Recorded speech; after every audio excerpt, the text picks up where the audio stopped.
Pessoal, beleza? Mais um vídeo aqui no canal. Eu gravei outro dia um vídeo com essa camisa aqui do Chelsea. Eu adorei essa camisa do Chelsea, muita gente acha horrível. Mas eu gostei bastante, viu? Então eu ganhei de Natal e vou usar mais vezes, porque eu tô achando legal pra cacete essa camisa do Chelsea. Mas vamos lá! Você não quer saber de Chelsea, você quer saber de Flamengo. E eu quero falar sobre Rui Vitória, esse nome que surge com mais presença no noticiário, principalmente em Portugal, vinculado ao Flamengo. Outro dia ele passou a seguir o Flamengo numa rede social. Isso virou assim, nossa, ele não segue ninguém, tá seguindo o Flamengo e tal. Vamos lá falar um pouco sobre Rui Vitória, porque é a prova cabal, se ele vier ao Flamengo, de que ninguém na diretoria do Flamengo, isso vale do diretor executivo de futebol Bruno Spina ou até o presidente Rodolfo Landim, passando pelos diversos escalões hierárquicos, ninguém faz ideia do que quer no Flamengo, tá? Rui Vitória é um técnico retranqueiro, que joga na retranca, inclusive, com times menores, foi assim no Benfica, e no Al Nassr ele tem uma campanha, foi demitido com campanha patética, né? Um gigante da Arábia Saudita, com um retrospecto de 6 derrotas, em 11º lugar na competição. Terrível, Rui Vitória. Não é porque o Jorge Jesus fez sucesso no Flamengo que todo técnico português é bom. Muito pelo contrário, aliás, né? Acho que o Rui Vitória é um desses casos, o Marco Silva é outro, né? Aquele que assumiu o Everton, foi muito mal no Everton, né? Com um bom mercado, inclusive, e chegou a ser especulado no Flamengo naquele período em que o Jorge Jesus saiu antes da chegada do Dome, e a gente falava sobre isso, que seria um horror, seria a pior opção daqueles que vinham sendo cogitados pelo Flamengo. O erro também, né? Mas o erro não é técnico. Eu chamei 2 especialistas em futebol para falar sobre Rui Vitória, ou seja, a gente quer trazer análise e conhecimento aqui para vocês, tá? Um deles é o José Novales, o cara que mais conhece futebol que eu conheço. Futebol não só latino-americano, mas europeu, principalmente da Península Ibérica, onde fica Portugal e onde fica a Espanha. Ele vai trazer uma reflexão sobre o Rui Vitória. Depois eu vou colocar aqui um camarada que conhece muito futebol português, amigo meu, Marcelo Guilhoto. José é meu amigo também. Marcelo Guilhoto, que mora na Europa, está em Portugal e também vai falar um pouco mais para você sobre Rui Vitória. Primeiro o Josa, tá? Depois eu chamo o Guilhoto. Vai lá, Josa. Olá, Bernardo. Falemos sobre o Rui Vitória, que é este técnico português, de certa forma, especulado no Flamengo. O meu interesse por escola de treinadores vem do meu estudo, que faço a partir de 2008 sobre a escola de técnicos da Argentina. Eu percebi que na Argentina existe um grande debate sobre o trabalho do treinador, e isto é essencial para que uma escola seja criada ou fortalecida. Na Argentina também há mentores, pessoas que pensam o futebol, que aprofundam a reflexão sobre o futebol. O principal deles é o Marcelo Bielsa. Isto também importa muito para uma escola de técnicos. Num certo momento eu me deparei com o fato de que muitos clubes da Europa estavam contratando técnicos de um mesmo lugar. Este lugar era Portugal. Achei curioso, afinal de contas Portugal é um país pequeno. Resolvi entender se havia semelhanças entre as duas escolas, a argentina e a portuguesa. Me dei conta de que na sua maioria, os técnicos argentinos gostam que suas equipes pratiquem o protagonismo dentro dos jogos, assumam o controle dos jogos e, de certa forma, o controle mental dos seus adversários.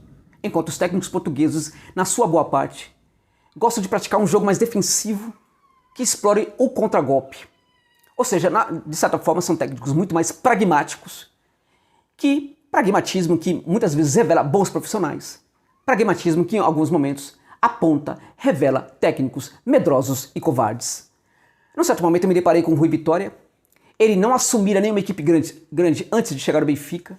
Quando chega no Gigante de Lisboa, já compra uma polêmica que havia do clube com o Jorge Jesus. Ele entra nessa polêmica de uma maneira um tanto quanto rasteira. Dentro de campo, os jogadores não entendiam o que ele queria. Demoraram para entender o que queria, o que desejava um novo treinador.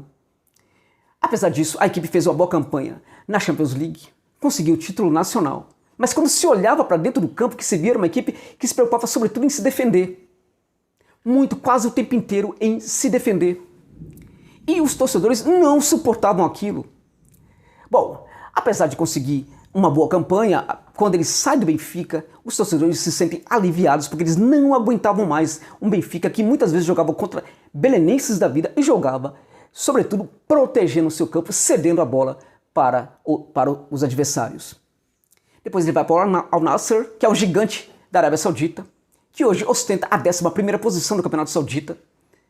Para entendermos, se fosse aqui no Brasil, seria mais ou menos como um gigante na zona do rebaixamento. É mais ou menos isso, porque o Al Nassr, assim como o Al Ittihad e o Al Hilal, são muito grandes na Arábia Saudita. Então a equipe do Al Nassr não poderia estar na 11ª posição. Do ponto de vista dos esquemas, ele gosta de dois preferencialmente. O 4-1-4-1 para o que considera jogos mais difíceis. E o 4-2-3-1. Esse 4-2-3-1 é o esquema em que os dois homens de lado são muito velozes, precisam ser muito velozes. Esse homem centralizado, em geral, precisa ser alguém que pisa nos dois campos, no campo de ataque e no campo de defesa, e de preferência que também seja veloz. Ele prefere um jogador veloz para jogar centralizado do que um jogador que pense um pouco mais o jogo. Nesse sentido, jogadores como Arrascaeta e Everton Ribeiro poderiam perder espaços com o novo técnico português. Um deles certamente iria para o banco de reservas. Muito provável, inclusive, que talvez os dois fossem esquentar, ao menos no início do trabalho do técnico português, o banco de reservas. Então, o Flamengo, quando a gente olha para esse excesso de protagonismo, de pragmatismo do Rui Vitória, para essa preocupação excessiva em proteger o seu primeiro campo, o seu campo de defesa e trabalhar o jogo especulativo, há muita movimentação no campo de defesa, ele pensa e estuda futebol para fazer com que os seus jogadores saibam defender, saibam se movimentar no campo de defesa. Quando a gente olha para isso, quando a gente pensa nisso, e a gente olha para o elenco do Flamengo, a gente percebe que há um problema aí, né? Esse excesso de pragmatismo talvez hoje não seja indicado para o Flamengo. Nesse sentido, acho que seria um erro enorme da gestão flamenguista se buscasse o nome do Rui Vitória. É isso. Valeu, José Novales, muito obrigado pela sua colaboração, sempre acrescentando demais a quem o acompanha. O José aqui tem um canal no YouTube também, é só você digitar José Novales na busca e lá você vai achar análises espetaculares sobre vários técnicos, vários times do futebol sul-americano. E o link vai estar aqui para o canal do José. Agora o Marcelo Guilhoto, que sabe tudo sobre futebol português, tudo e mais um pouco, está em Portugal e vai falar para a gente, colaborando mais uma vez aqui com o canal, sobre Rui Vitória. Vai lá, Guilhoto. Bernardo, grande abraço, legal falar com você outra vez. Parabéns pelo seu trabalho, pelo seu canal. Vou deixar um pouco aqui o depoimento sobre o meu pensamento do Rui Vitória, né, que tem sido um treinador que até segue páginas do Flamengo aí no Brasil, e acho que as pessoas têm um pouco de curiosidade de saber mais sobre o trabalho dele.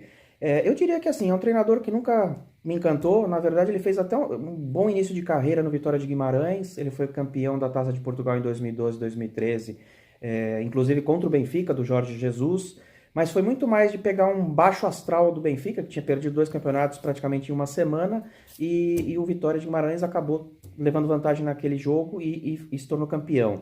Depois disso, né, em 2015, ele foi transferido para o Benfica para substituir o Jorge Jesus, que acabou sendo contratado pelo Sporting.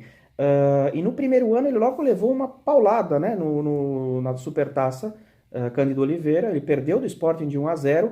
No primeiro jogo do primeiro turno da Liga NOS, ele também tomou de 3-0 em casa, na Luz, contra o mesmo Sporting. E o campeonato terminou com 2 pontos à frente. O Benfica foi campeão, inclusive num jogo muito estranho, né? Que o Benfica ganhou do Sporting de 1-0 em Alvalade, que o Brian Ruiz perdeu um gol à la Vitinho, né? Sem goleiro, na linha. E se aquela bola tivesse entrado, o Jorge Jesus teria sido campeão pelo Sporting e não o Rui Vitória pelo Benfica. Mas era um futebol sempre muito questionado, nada de novo, praticamente copiou as ideias táticas do Jorge Jesus, inclusive até dizem, pelo que eu acompanhava na época também, que não jogava na mesma intensidade do estilo de jogo do Jorge Jesus. É um técnico que realmente não me agrada. Depois, no ano seguinte, ele ganhou um campeonato com um pouco mais de vantagem, mas também, sabe Deus, com erros grotescos de arbitragem a favor do Benfica, até ficaram conhecidos aí como o caso Itopeira, mas nunca foi um treinador que convenceu lá dentro do Benfica, né? E no ano seguinte, né, quando ele saiu do Benfica, estava 7 pontos atrás do Porto. Entrou o Bruno Lage e conseguiu até dar a volta e ter sido campeão. Então ele é um treinador que nunca convenceu ninguém, é um treinador que não tem grandes ideias. A vantagem dele, talvez os pontos fortes dele, são o dom da palavra, né? Ele é um treinador que se expressa muito bem, vai bem nas entrevistas, mas em termos táticos, em termos de estratégia de jogo, não agregou absolutamente nada, né? Ao contrário de muitos treinadores portugueses que você vê, por exemplo, o Abel Ferreira no Palmeiras, né? Que agrega, que tem em 2 meses praticamente levado o Palmeiras a outro patamar. O Jorge Jesus também, que fez um excelente trabalho no Flamengo.